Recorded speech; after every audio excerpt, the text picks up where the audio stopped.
अस्सलाम वालेकुम। सलाम नमस्ते सत श्री अकाल। उम्मीद करता हूँ फिट होंगे, बेहतरीन होंगे, अपनी लाइफ अच्छे से एंजॉय कर रहे होंगे। हम चारों की तरह आज एक और वीडियो, उसका टाइटल है उसका टाइटल है जी India ready to fight another China origin pandemic warns health services ECD major Gaurav Arya की वीडियो है जी। मेरा नाम है राणा मोहम्मद अली, मेरे साथ है मोहम्मद समीर खोखर, नदीम इकबाल जंजुआ। बड़ी सकल Iqbal. So guys let's start.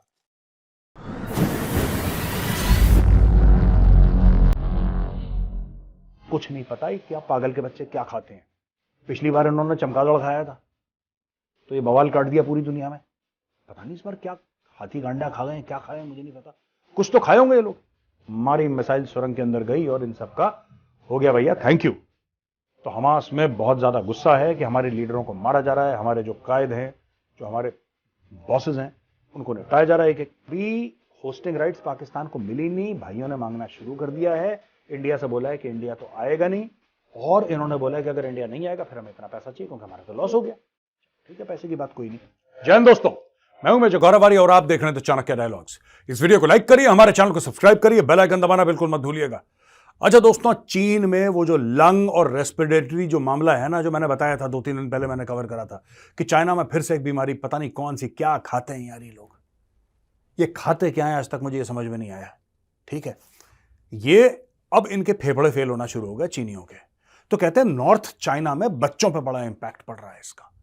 और चीन ने जब WHO ने बोला कि भैया डेटा अपना शेयर करो, अपनी फंडिंग शेयर करो, कुछ तो बताओ, कुछ तो बताओगे कि सर ये हो रहा है। नहीं, ऐसा है कि कोई पैथोजेंस नहीं है, कोई वायरस नहीं है, नॉर्मल फ्लू है, जैसे होता है, जैसे सर्दियों में लोगों का गला खराब हो जाता है, यहां पे चाइना में फेफड़े फेल हो जाते हैं, हमारा तो हर साल का मामला है। अच्छा, ये चीन ने चूरन खिला दिया वर्ल्ड हेल्थ ऑर्गेनाइजेशन यानी WHO को। भारत में लेकिन सेंट्रल गवर्नमेंट ने स्टेट्स को लिख दिया be very careful, be very careful, चौकन्ने रहना, हो ना हो कुछ गड़बड़ हो सकती है। ये नहीं कि गड़बड़ हो ही जाएगी, हो सकती है। अच्छा, दुनिया जो है क्यों इतना परेशान है इस चीज को लेकर? भारत अचानक क्यों परेशान हो गया दोस्तों? भारत इसलिए परेशान हो गया कि चीन हर समय झूठ बोलता है। चीन में कितने भी लोग मर जाए, अच्छा भारत लोकतंत्र है यार, भारत में कितने भी XYZ, भगवान ना करे कभी ऐसा हो, लेकिन अगर किसी की मृत्यु होती है ऐसे कारणों से तो सरकार को बताना पड़ेगा, पार्लियामेंट में इसका डिस्कशन होगा, मीडिया में इसका डिस्कशन होगा। आप इसको इग्नोर और अवॉइड नहीं कर सकते। चाइना में पार्लियामेंट है ही नहीं। ठीक है, कम्युनिस्ट पार्टी है, जहां बैठ जाती है वहां पे कर लेते हैं अपना हिसाब। जो शी जिनपिंग ने बोल दिया वो तो भगवान है चाइना का, तो यार वहां पे चल जाता है, भारत में थोड़ा ना चलता है। भारत में बताना पड़ेगा लोगों को।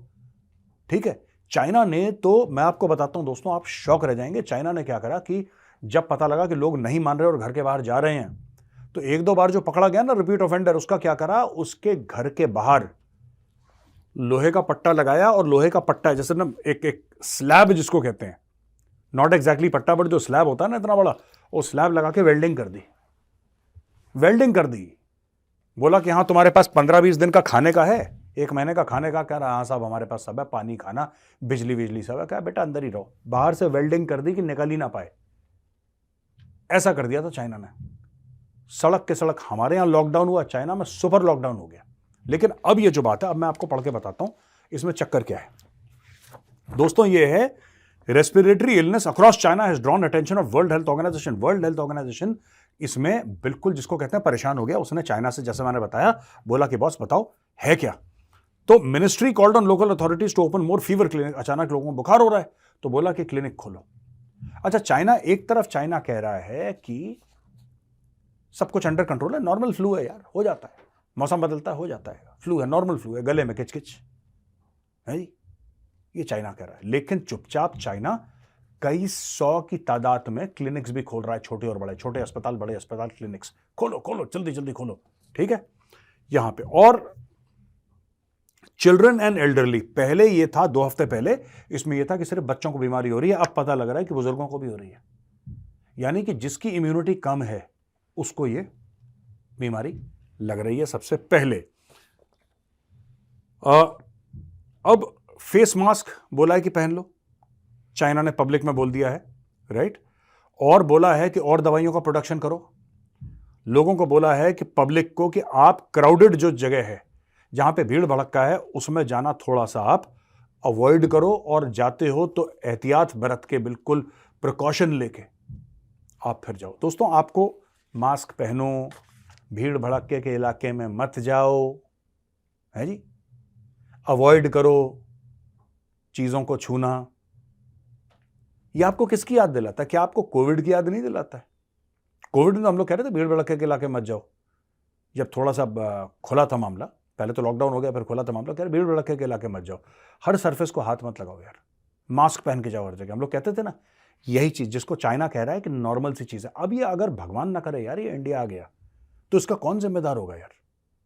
आप तो रोक नहीं सकते। फिर लोग बोलेंगे सरकार क्या कर लेगी इसका? सरकार कर क्या लेगी इसका? सरकार तो यही कह सकती है कि अब हो गया है, अब चलो अब देखते हैं इसका। अच्छा, इसका क्या असर है ये भी चाइना नहीं बता रहा है। इसका असर क्या है? ये कौन सी बला है? ये क्या होता है इससे? जैसे कोई कोविड में कहता था कि लंग्स फेल हो जाती हैं, कहते थे ना कोविड में कि भाई साहब इसमें लंग्स फेल हो जाती हैं। कोई कह रहा था किसी को दिल का दौरा पड़ रहा है, कोई कह रहा है कि जिसको फीवर बहुत ज्यादा आ रहा है, कोई कह रहा है पूरा बॉडी एक हो रहा है किसी को कोविड में, किसी को वॉमिट हो। अलग अलग सिम्टम्स आते थे कोविड में, पर 3-4 सिम्टम्स थे जो सबके बीच में आते थे। चाइना ये भी नहीं बता रहा कि इसमें हो क्या रहा है, कह रहा है बस बुखार आता है, ज्यादा नहीं, नॉर्मल सी चीज है, घर की बात है, डोंट वरी। ये चाइना स्टोरी सुना रहा है। अब मैं आपको बताता हूं, यहां पे बच्चों के जो अस्पताल के एडमिशन है वो काफी हद तक बढ़ गए हैं, और चाइना के ऑफिशियल्स ने यह बोला है कि जो पेशेंट की स्पाइक्स हैं, यानी कि जो स्पाइक हुए हैं in the number of patients, in the quantity of patients, in the volume of patients, उससे हमारा जो अस्पताल का सिस्टम है वो ओवरवेल्म नहीं हुआ है। हमारा अस्पताल का सिस्टम उसका ध्यान रख पा रहा है। और एक समय पहले चाइना ने क्या बोला था कि और नए छोटे छोटे फीवर क्लिनिक्स खोलो, अस्पताल खोलो, ये सब खोलो। अब चाइना अपनी बात से पलट रहा है दोस्तों। बीजिंग के अस्पताल ने, बच्चों के अस्पताल ने क्या बताया है, स्टेट मीडिया सीसीटीवी, उसका नाम ही सीसीटीवी वाले नहीं जो घरों के बाहर लगे रहते हैं दफ्तरों के बाहर, उसका टीवी चैनल का नाम सीसीटीवी है। सीसीटीवी की 7,000 बच्चे डेली एडमिट हो रहे हैं। लो, 7,000 लोग, यानी कि बच्चे, क्योंकि चिल्ड्रन हॉस्पिटल है, कह रहे लोग, मतलब इतने लोग आते हैं फिर वो कहीं और डायरेक्ट कर देते होंगे, हमारे पास जगह नहीं है तुम चले जाओ, हमारे पास सिर्फ 1000 बेड है, 500 बेड है, जो भी है। 7,000 बच्चे इसका शिकार रोज हो रहे हैं, बुजुर्ग रोज इसका शिकार हो रहे हैं इसका। लेकिन चाइना मना कर रहा है, और खुद चाइना का अस्पताल ये कह रहा है कि इतना हो चुका है। Last week largest paediatric hospital in nearby Tianjin reportedly received more than 13,000 children. पिछले हफ्ते एक अस्पताल में 13,000 बच्चे आए इस बीमारी को लेकर। फेफड़े काम नहीं कर रहे ठीक से, बच्चे सांस नहीं ले पा रहे, बहुत तेज बुखार हो रहा है, 103 104 बुखार जा रहा है, शरीर में कपकपी हो रही है, सांस नहीं आ रही। और पहले जो बच्चों का था अब ये बुजुर्गों में फैल गया है। अब ये चाइनीज आएंगे फ्लाइट पकड़ के दुनिया भर में। दोस्तों आपको याद है पिछली बार क्या हुआ था कोविड में चाइनीज ने यही करा था। ये जाते थे बाहर शॉपिंग करने के लिए, ठीक है, पैसे इनको हजम नहीं होते, तो कोविड का अपने अंदर वो वायरस लेके ये भाई लोग ये फैला कैसे? आपको पता है बात फैली कैसे? चाइनीज बड़े स्मार्ट हैं, बोला कि तुम बीजिंग नहीं आ सकते, जो इनकी कैपिटल सिटी है, जैसे हमारी नई दिल्ली है, वहां पे बीजिंग है चाइना में, तो इन्होंने और जो प्रांत थे उनको बोल दिया कि भाई तुम बीजिंग में नहीं घुसोगे, लेकिन तुम इंटरनेशनल फ्लाइट, मतलब बाहर वाले लोग मरते हैं मरो, तुम बीजिंग मत आना। चाइनीज ने खूब फ्लाइट भेजी बाहर, भारत भी आए भर भर के चाइनीज, दुनिया भर में। यहां पर नोएडा, ग्रेटर नोएडा में फैक्ट्री नहीं लगा रखी इन लोगों ने, यहां पे आते हैं भर भर के। कोई टोक्यो पहुंच रहा है, कोई अमेरिका पहुंच रहा है, कोई कहीं। एंड में होना क्या था? कोविड। और दोस्तों यहां पे भारत जो है, भारत अपने स्टेट को और यूनियन टेरिटरीज को लिख रहा है कि अपनी तैयारियां शुरू कर दो आप लोग। भारत ने एक कदम ले लिया, भारत ने बोला अपनी तैयारियां शुरू कर दो। कैसे शुरू कर दो? इस प्रकार से शुरू कर दो कि यार देखो, साफ सीधी बात है, तुम्हें ऑक्सीजन की जरूरत है, तुम्हें इन दवाइयों की जरूरत है, उन दवाइयों की जरूरत है, ये जरा पता लगाओ कौन कौन सी दवाइयों की जरूरत है, और अपनी जो कैपेबिलिटीज हैं उसको रैंप अप करो। कभी भी हो सकता है चाइना से यहां पे आ सकता है, कभी भी आ सकता है, राइट? तो ये लोग ये कह रहे हैं भारत में कि इसको बिल्कुल आप फिट करके रखो, और चाइनीज हेल्थ मिनिस्ट्री से आप मॉनिटर करवाइए, और आप खुद वहां से डेटा लीजिए चाइनीज हेल्थ मिनिस्ट्री से, उनके अस्पतालों से, जहां से आपको डेटा मिले कि कितनी तेजी से चाइना में ये फैल रहा है। As a matter of abundant caution, बहुत ज्यादा जिसको एहतियात बरतने की बात करते हैं, कॉशन है कि ministry asked the states to check their hospital preparedness such as hospital beds. वही जो मैं बता रहा हूं, अस्पताल के बेड्स हैं, ड्रग्स हैं, vaccine for influenza, medical oxygen, antibiotics, PPE, सब चेक करवाओ। ये पीपीई क्या था? ये आपने पहली बार कब सुना? PPE kits. ऑक्सीजन की भारी कमी पड़ गई देश में, पिछली बार कब सुना था आपने? ये मेडिकल किट्स के बारे में कब सुना था? ये आपने कोविड में सुना था ना। वही चीज हमारी सरकार कह रही है कि अभी से तैयार हो जाओ। भारत में एक भी केस नहीं हुआ है दोस्तों अभी तक। भारत में एक सिंगल केस नहीं हुआ है, लेकिन हमारी सरकार, केंद्रीय सरकार ने यह बोल दिया है सबको कि तैयार हो जाओ, कुछ नहीं पता ये क्या पागल के बच्चे क्या खाते हैं। पिछली बार इन्होंने चमगादड़ खाया था तो ये बवाल काट दिया पूरी दुनिया में। पता नहीं इस बार क्या हाथी गांडा खा गए, क्या खाए मुझे नहीं पता, कुछ तो खाए होंगे ये लोग। ये गंद खाते हैं इसलिए हर एक जो बीमारी है वो चीन से आती है। ठीक है, अब they must have eaten something और द अदर या चाइनीज। So let's see. अब दोस्तों दूसरी खबर ये है कि पीसीबी, पाकिस्तान क्रिकेट बोर्ड ने इंटरनेशनल क्रिकेट काउंसिल को बोला है कि जो चैंपियंस ट्रॉफी है 2025 उसके कागज वागज जल्दी से साइन करो, क्योंकि ऐसी बात हुई है कि पाकिस्तान में होना है, ये पूरा मामला पाकिस्तान में होना है, चैंपियंस ट्रॉफी 2025। लेकिन अभी तक इसके कागज साइन नहीं हुए हैं, देखिए, राइट। और होस्टिंग राइट्स के जो कागज होते हैं कि किसके पास हक है होस्ट करने का, वो कागज अभी तक आईसीसी, इंटरनेशनल क्रिकेट काउंसिल ने साइन करके पाकिस्तान को नहीं दिया। लेकिन पाकिस्तान को भाई अभी से ही बहुत चुल हो चुकी है। चुल क्या पाकिस्तान की, ये सोचो। पाकिस्तान ने यह बोला है कि अगर भारत मना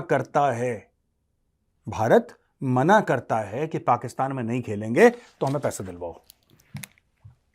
अभी इनको कागज नहीं मिले कि तुम्हारे यहां होने वाला है, बस एक बात चली थी, अभी तक इनके पास कागज नहीं आए होस्टिंग राइट्स के।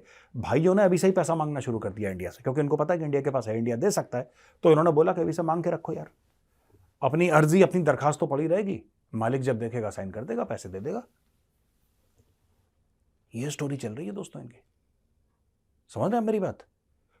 अभी होस्टिंग राइट्स पाकिस्तान को मिली नहीं, भाइयों ने मांगना शुरू कर दिया है। इंडिया से बोला है कि इंडिया तो आएगा नहीं, और इन्होंने बोला है कि अगर इंडिया नहीं आएगा फिर हमें इतना पैसा चाहिए, क्योंकि हमारा तो लॉस हो गया।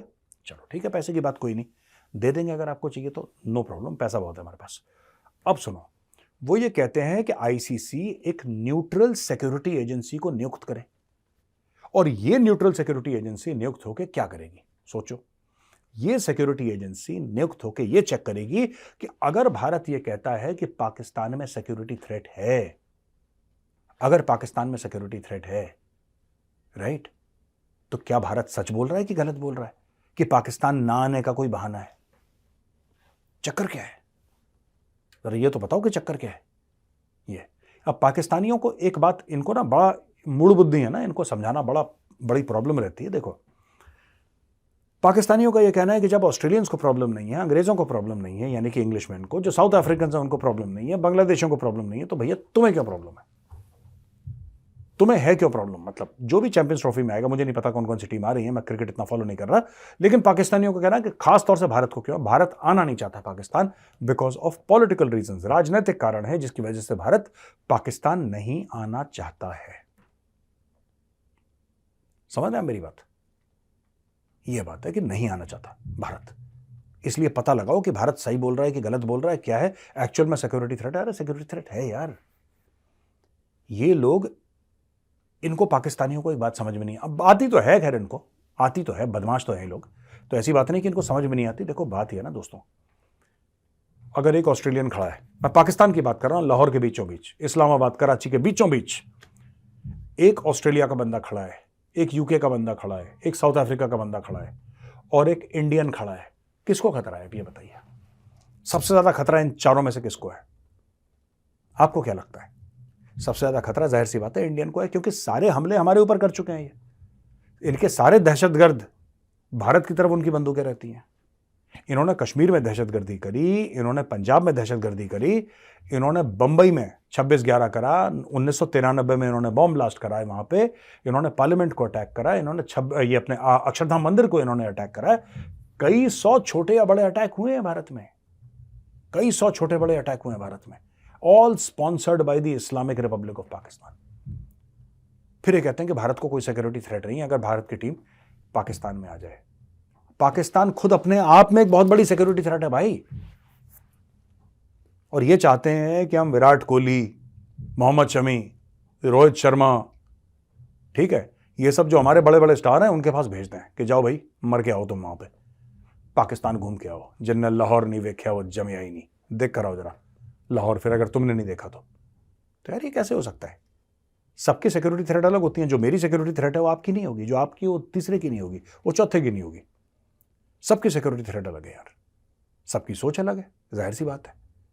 जब सब कुछ अलग है तो आप कंपेयर कैसे कर सकते हैं?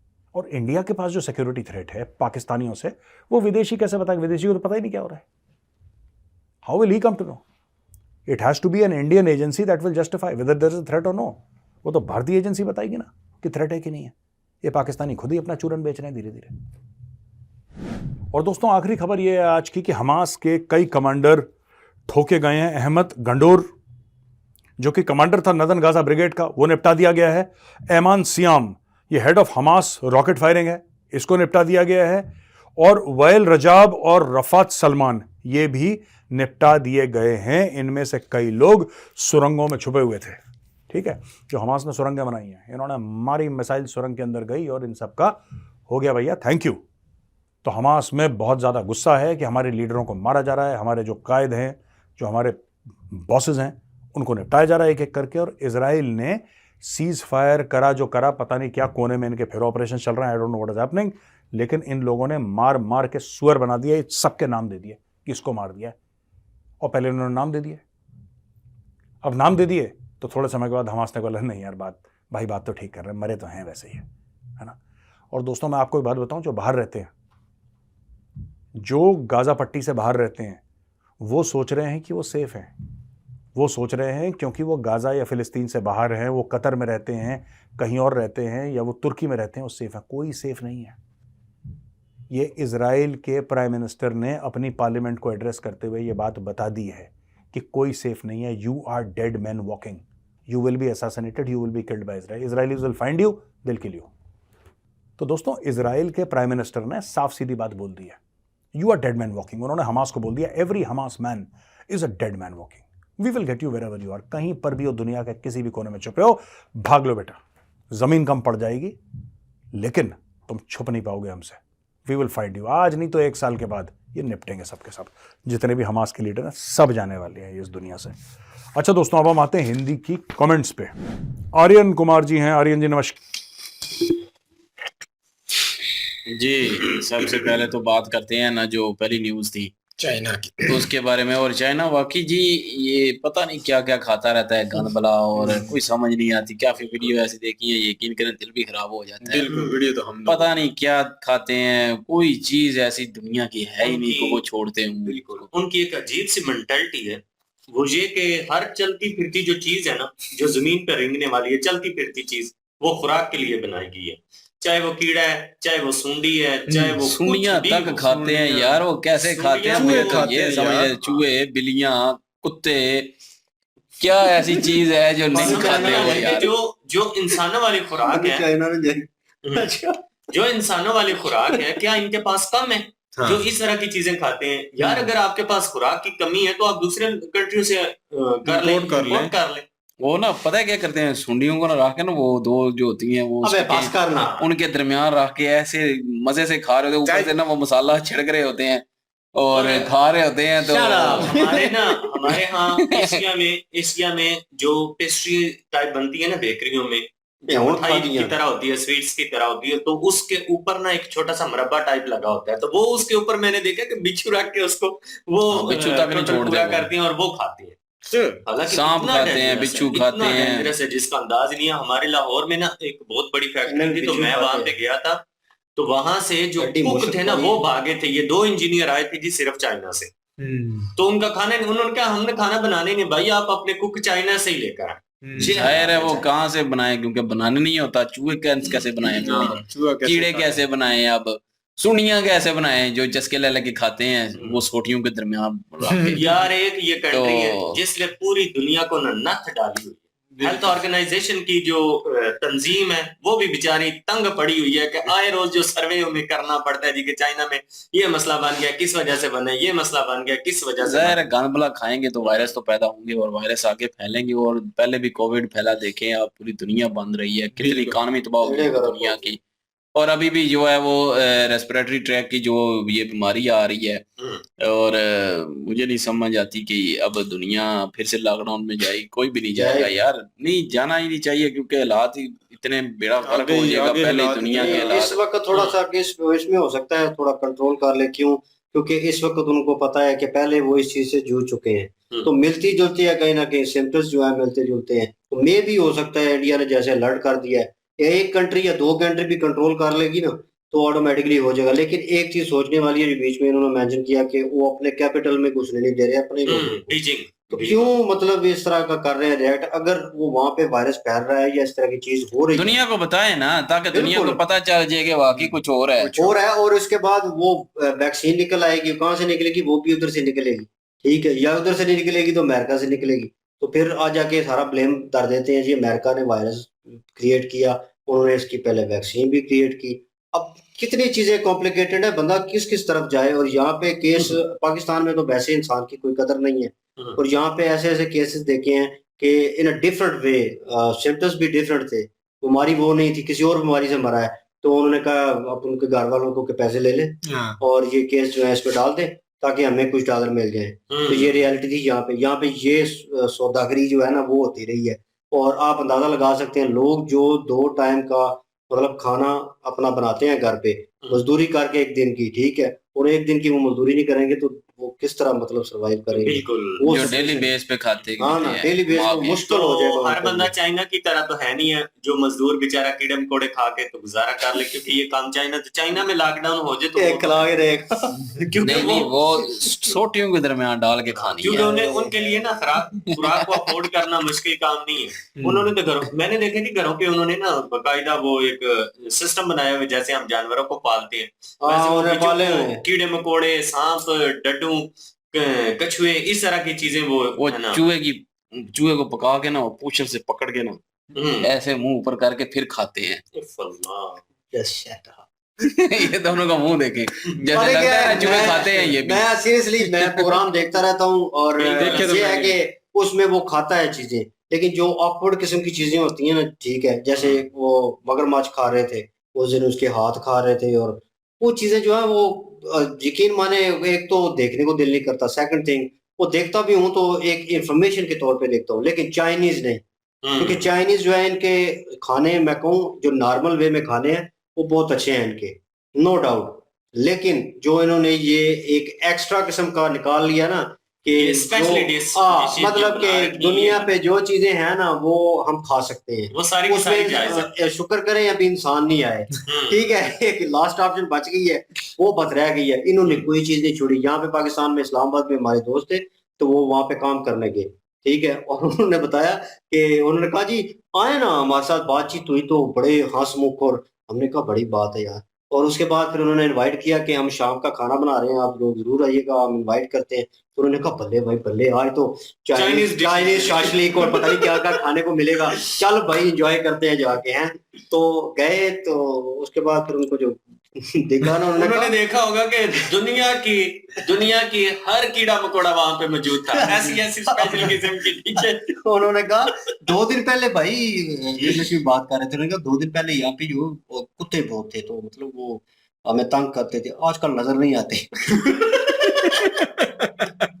समझ जाना चाहिए था वो किधर चले गए हैं। ओह माय गॉड, मतलब कि छोटे गोश्त का उन्होंने इंतजाम किया हुआ था, जिसको हम छोटे गोश्त कहते हैं। इस तरह की सिचुएशन क्रिएट हो जाती है, वो आप सोच लें। लेकिन ये मैं कहूंगा कि हॉरिफाइंग सिचुएशन है, और ये हम भुगत चुके हैं। हम हालांकि हम में से कोई बीमार नहीं हुआ उस तरह वो सिचुएशन में, लेकिन जिन लोगों की हमने सिचुएशन देखी और जो लोगों के साथ होता रहा है, पाकिस्तान में तो वैसे निजाम ठीक नहीं है, तो हम तो अपना तो चलो बंदा कर लेता है, लेकिन जब फैमिली पे बात आ जाती है, कोई बच्चा बीमार हो जाता है, घर में कोई और फर्द बीमार हो जाता है, तो फिर सबसे ज्यादा टेंशन लगती है। उस टेंशन में आप अलग बीमार हो जाते हैं। तो यहाँ पे आपके अखराजात किस तरह पूरे होंगे, सिस्टम पहले ठीक नहीं है। आप कहीं पे लेके जाएंगे तो सीधा केस में धर लेते हैं जनाब, हो सकता है आपको नगला से काम ही हो, उन्होंने उस केस में आपको डाल देना है। तो वो तो ये सिस्टम चल पड़ा था। तो मैं नहीं चाहता बिल्कुल ऐसा कुछ हो, क्योंकि लोगों ने एक बार फिर अपने कदमों पे दोबारा खड़े होने की कोशिश की है, स्ट्रगल की है बड़ी मुश्किल से, और ये सारा सिस्टम बंद हो गया एक बार तो मुश्किल हो गया। हुआ था कि हमारे बड़े बड़े जो ताजर थे ना, वो बेचारे भी रोडों पर आए हैं, इस तरह के हालात हुए हैं। यार मेरी अपनी जॉब गई थी, बहुत मुश्किल हो गई थी। बिल्कुल होता है, सिचुएशन में चलता है, तो लेकिन ये है कि कंट्रोल करेंगे, कंट्रोल करना चाहिए। और आने वाले टाइम में अगर चाइना अपनी हरकतों से बाज ना आया तो चाइना पे एक इस तरह की पाबंदी लग जानी है कि ऑल वर्ल्ड इसके ऊपर पाबंदी हो जानी है कि चाइनीज कोई बंदा भी किसी दूसरी कंट्री में नहीं जा सकता, ये अपने कंट्री में रहे। कीड़े मकोड़े खाएं, खुश रहें, आबाद और रहें। नहीं वैसे इनको ना लेके जाना चाहिए अपने कंट्री में यार, यहाँ पे कीड़े मकोड़े बहुत होते हैं, हाँ बिल्कुल ऐसा ही है। चुन चुन के खत्म तो कर देंगे ना खा खा के। यार आदत हो गई वैसे बहरहाल जी दूसरी अपना न्यूज पे आते हैं, तो दूसरी क्रिकेट के बारे में, और क्रिकेट का जो शौकीन है वो है हमारे बाबा जी, और बाबा जी आपको बताएंगे सारी बातें जी। नहीं ये करना तो चाहते हैं नहीं बात, करें। ये जो यार वाकई बहुत मुश्किल है। पाकिस्तान ने क्यों मतलब ऐसी बातें करता है? अभी अभी तो वो मतलब 25 भी बहुत दूर है, अभी तक वो एग्रीमेंट भी साइन नहीं हुआ और पहले ही मतलब ऐसी बातें शुरू कर दी है पाकिस्तानियों ने। तो ऐसी बात करके अपने मुंह पे खुद क्यों मतलब तमाचे मरवा रहे हैं ये लोगों से? कहीं ना कहीं मेरे ख्याल में जो ज़का अशरफ है ना, वो कहीं ना कहीं सोच रहे हैं कि चले इंडिया नहीं आएगा तो हमने वो जैसे पाकिस्तान ने कहा था ना इंडिया नहीं जाना, वहाँ पे सिक्योरिटी रीजंस हैं, वहाँ पे ये है, वहाँ पे वो है। तो अभी उनको लग रहा है कि सेम इंडिया वैसे रिएक्ट करेगा और हमने सिर्फ उनको तीली लगानी है। तो यहाँ पे वो काम करने जा रहे हैं और उन्होंने पहले एक किस्म की कियास राय कर दी कि इंडिया नहीं आएगा तो आईसीसी में अलग रूल बनवा लेते हैं, अलग कमेटी बनवा लेते हैं।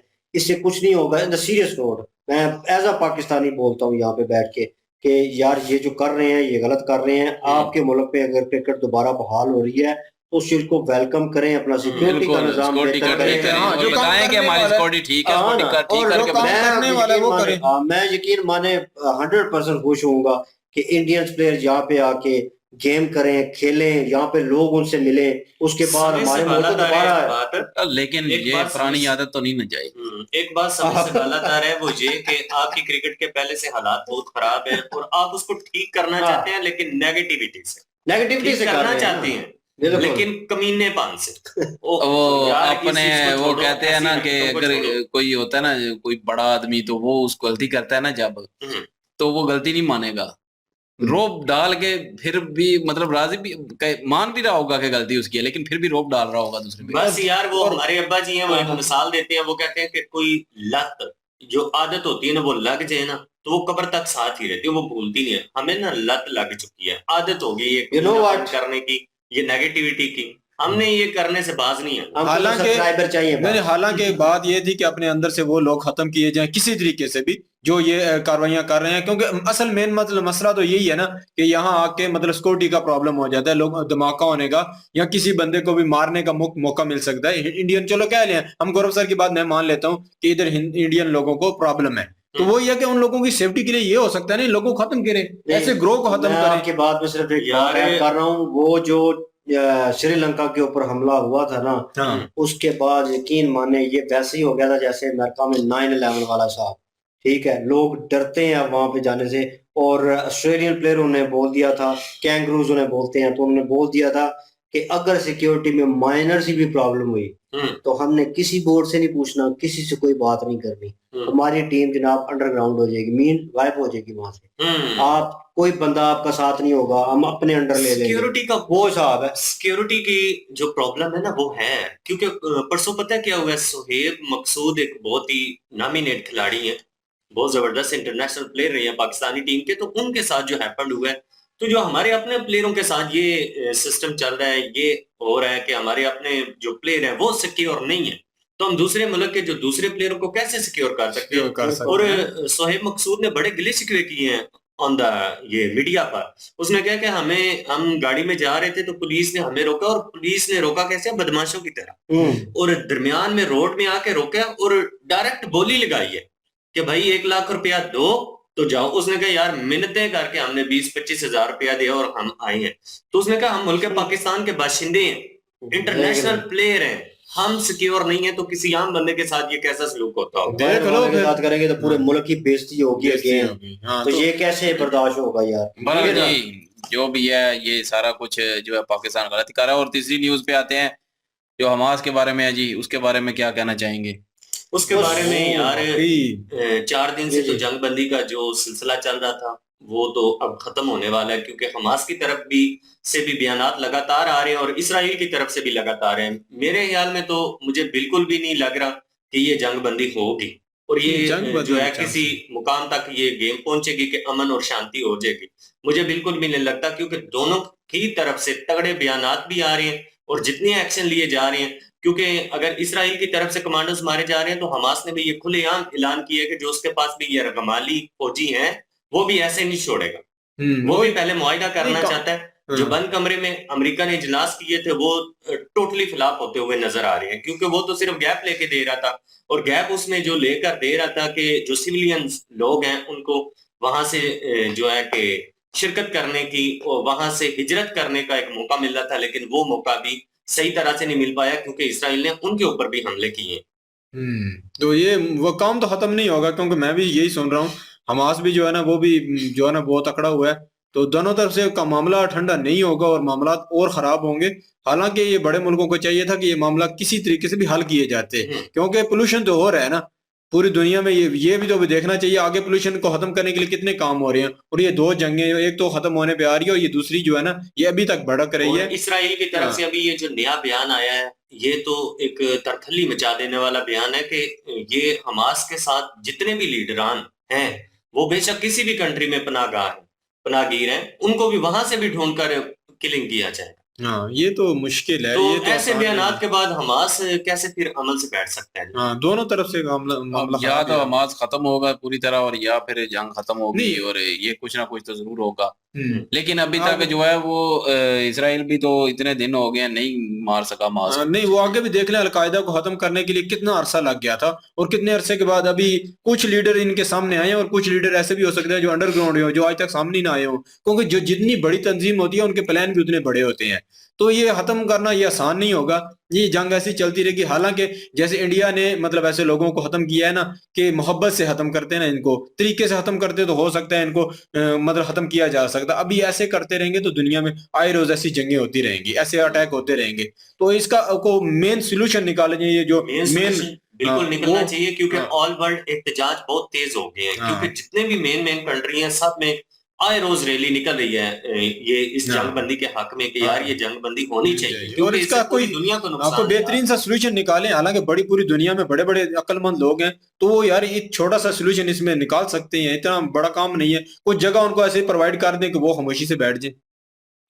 बहरहाल जी हमारी तो दुआ हर वीडियो में यही कहते हैं कि सारा कुछ सुकून रहे, पूरी दुनिया में अमन रहे और सब जो है वो शांति से रहें, और ये दुनिया मतलब एक दूसरे से प्यार मोहब्बत करे, तिजारत करे, आगे बढ़े, पूरी दुनिया तरक्की करे और इंसान आगे बढ़े, सीधी बात है। बहरहाल वीडियो अच्छी थी और इन्होंने न्यूज़ अच्छी दी हैं, और अगर अच्छी लगी हमारी वीडियो तो लाइक करें, शेयर करें, हमारे चैनल को सब्सक्राइब करें और बेल के आइकन पर क्लिक जरूर कीजिएगा। इंशाल्लाह अगली वीडियो से फिर हाजिर होते हैं। अपना ख्याल रखिएगा, दुआओं में याद रखिएगा। तब तक के लिए अल्लाह हाफिज।